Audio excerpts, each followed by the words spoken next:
Democracia. Do ponto de vista clássico, pode ser conceituada como um regime político em que o poder é exercido pelo povo. A democracia pode ser de duas espécies: direta, em que a própria população exerce o poder político, ou de forma indireta ou representativa, quando são eleitos representantes para exercer o poder político em nome do povo. O nosso país mescla as duas hipóteses, porque diz no parágrafo único do artigo 1º da Constituição Federal que todo poder emana do povo, que o exerce por meios de representantes ou de forma direta nos termos da Constituição Federal. Por exemplo, o plebiscito e o referendo são espécies de democracia direta, em que a própria população é chamada para responder àquela questão de ordem política. E aí você deve estar se perguntando, o que é que as fake news têm a ver com isso?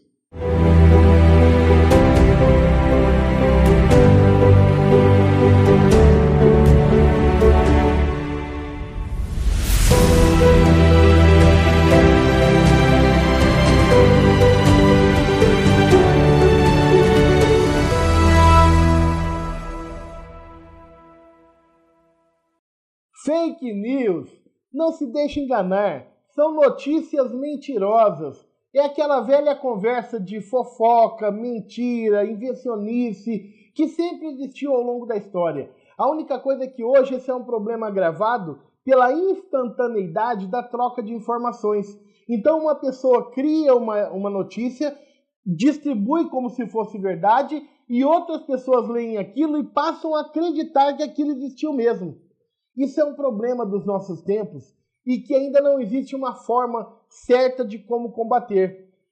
Jornalistas, autores, pensadores têm pensado em criar uma fórmula para se combater essas fake news. Hoje nós vamos trabalhar no conceito do autor e produtor do Café Brasil, Luciano Pires. Ele desenvolveu a teoria dos 4 R's como uma solução para a chamada fake news. Relevância. Qual a importância esse fato ou essa notícia tem para mim, para os meus amigos, a minha família, a sociedade em que eu estou inserido, meu estado, país, o mundo como um modo geral? Tem algumas notícias que são facilmente perceptíveis como falsas. Afinal de contas, que interesse teria um ministro do Supremo Tribunal Federal, por exemplo, em determinar a extinção, o fim de um programa, um reality show que passa na TV? Ou então um país que iria pagar um salário para quem se casasse com as suas lindas mulheres. Isso é obviamente uma fake news. Responsabilidade. Quem é o autor dessa notícia que está sendo divulgada? Qual a sua responsabilidade perante aqueles fatos que ele está noticiando? Qual a credibilidade que ele tem para falar aquilo que ele está dizendo? Esse também é um critério facilmente percebido por quem não quer ser enganado por notícias falsas. Afinal de contas, hoje, se você pesquisar a origem das mensagens, você vai chegar no portal, você vai chegar no perfil que a pessoa tem nas mídias sociais, e aí você perceberá muito facilmente que aquele é um portal que não tem credibilidade nenhuma, que aquele é um perfil que foi muitas vezes inventado para poder divulgar notícias falaciosas. Reserva. Quais são os cuidados que eu tenho que tomar quando estiver diante de uma potencial fake news? Eu posso sintetizar todas elas em uma só: checar a fonte, ir direto na origem para saber quem é que está divulgando aquela notícia. E depois disso, estabelecer um comparativo, verificar se outros locais, se outros portais de notícias relevantes estão divulgando aquele mesmo fato. Ressonância. Será que eu devo disseminar essa notícia? Que amplitude eu devo dar a ela? Porque uma forma de fugir das chamadas fake news é evitar ficar passando à frente toda espécie de informação que chega até nós no dia a dia.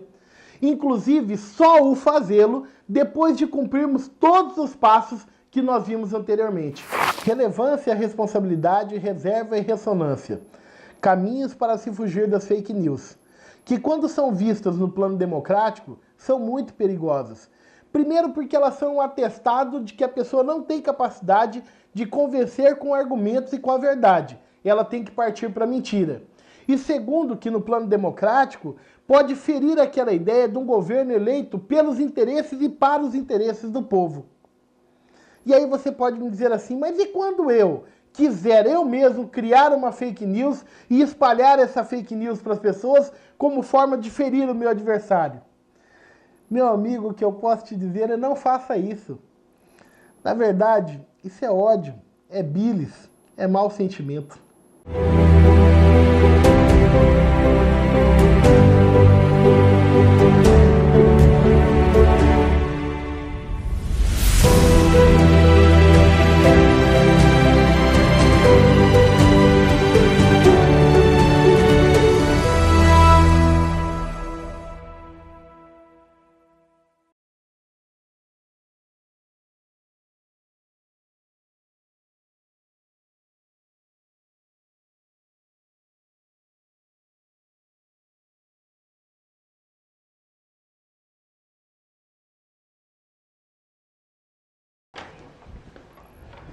Antes de você ir embora, obrigado por compartilhar esse vídeo, fazendo com que mais pessoas tenham acesso ao seu conteúdo.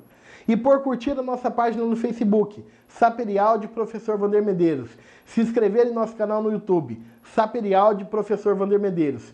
E hoje, aqui nos comentários desse vídeo, eu quero que você me conte a sua receita. Como é que você tem feito para identificar e corrigir as chamadas fake news?